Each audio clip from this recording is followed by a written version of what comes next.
Welcome to the first session of Distributed Operating System. This is an introductory session on distributed systems.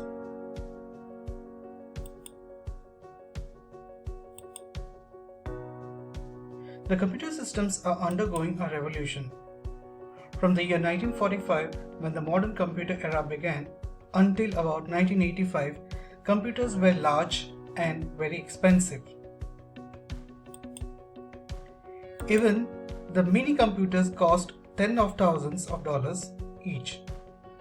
As a result, most organizations had only a handful of computers.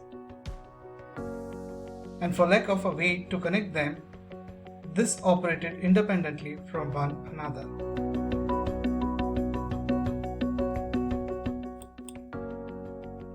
Starting in the mid-1980s, however, two advances in technology began to change that situation.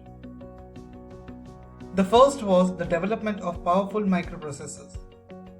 Initially, these were only 8-bit machines, but soon 16, 32 and even 64-bit CPUs became common. Many of these had the computing power of a decent-sized mainframe,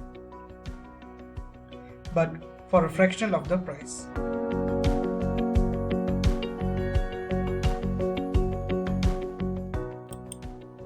The amount of improvement that has occurred in computer technology in the past half century is truly staggering and totally unprecedented in other industries.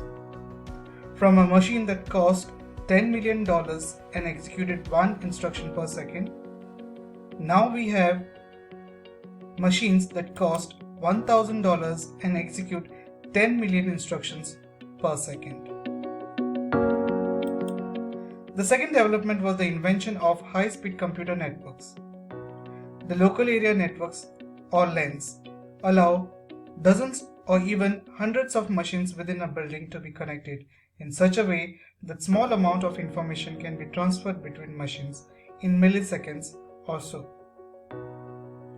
Larger amounts of data can be moved between machines at a rate of 10 to 100 million bits per second and sometimes even more.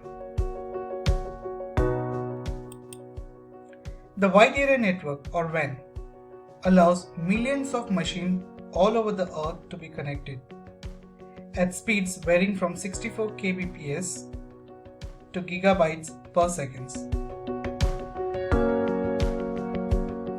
The result of this technology is that it is now not only feasible but easy to put together computing systems composed of large number of CPUs connected by a high-speed network. They are usually called as distributed systems. In contrast to the previous centralized systems consisting of a single CPU, its memory, peripherals and some terminals. Thank you.